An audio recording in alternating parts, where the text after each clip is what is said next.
Muy buenas tardes, profesor. Hoy vengo a presentar mi informe oral. Mi nombre es Martín Oces Castro, soy de la sección 2 y mi informe oral sobre el análisis de César Vallejo y Alejandro Pizarnik es lo que voy a presentar a continuación. En un comienzo vamos a tocar la obra principal de este trabajo de César Vallejo, que es Trilce, contextualizando un poco sobre el autor César Vallejo. Él es un poeta peruano que en un principio eh, tuvo cercanías con el camino de la iglesia debido a los valores que tenía su familia. Procede de una familia humilde. Con el pasar del tiempo él se empieza a interesar por la poesía, destaca en sus primeras obras como Tungsteno, y ya después la influencia en la muerte de su madre, lo que empieza a inspirar obras como la que vamos a tratar en este momento, que es Trilce. Los tópicos principales o las principales características de la poesía de César Vallejo son primero el ritmo, que el ritmo presenta un tipo de rima que predominantemente es asonante, a veces libre, que presenta también la métrica, llegando de 7 a 14 sílabas métricas en algunos casos. Eh, en el plano fonético también podemos destacar que aparecen mucha utilización de los fonemas D, mucha métrica que omite la sintaxis gramatical, que no expresa como debiera ser el orden de una oración tradicional, sino que él hace las cosas a su propio parecer e inventa también sus propias palabras. Los temas que más predominan en la poesía de César Vallejo son los temas más lúgubres que tienen que ver con la muerte, que son tocados sobre todo en Trilce, que son inspirados justamente, como mencioné anteriormente, por la muerte de su madre.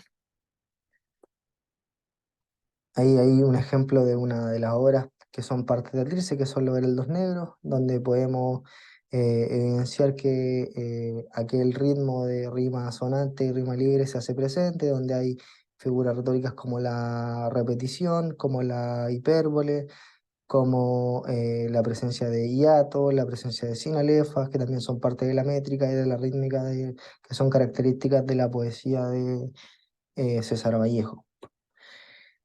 Citando la bibliografía complementaria, según Yurkevich, podemos destacar a Trilce como lo siguiente: dice, Trilce seduce y sorprende por su hermetismo, es decir, por su capacidad de contar experiencia personal, y por su enorme encantamiento verbal. Como decíamos, Vallejo toma su propia comprensión propia sobre el lenguaje y la inserta dentro de los poemas, no sigue el orden tradicional.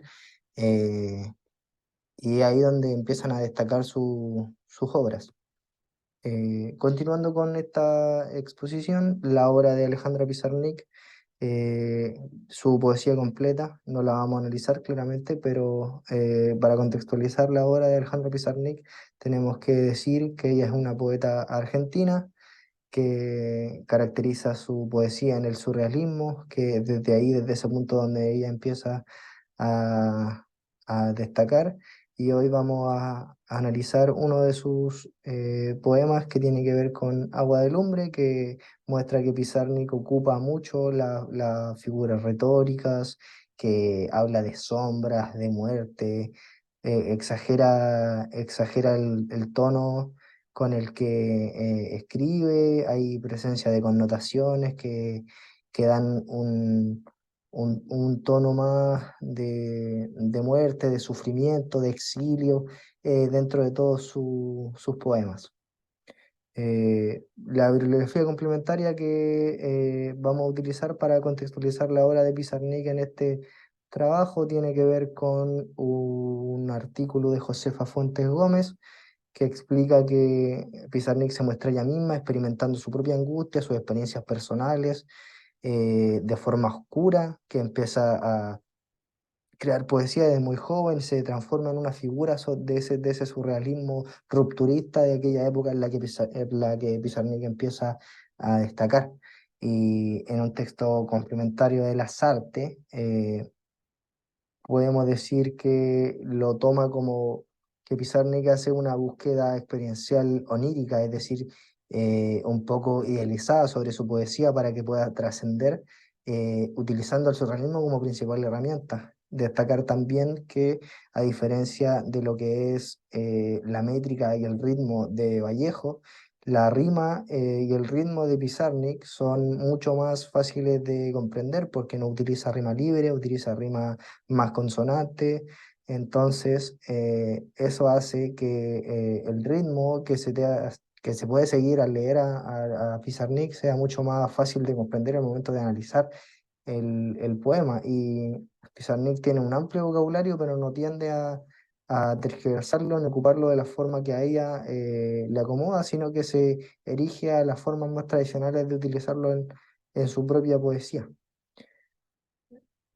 Agradezco la atención y me despido. Muchas gracias.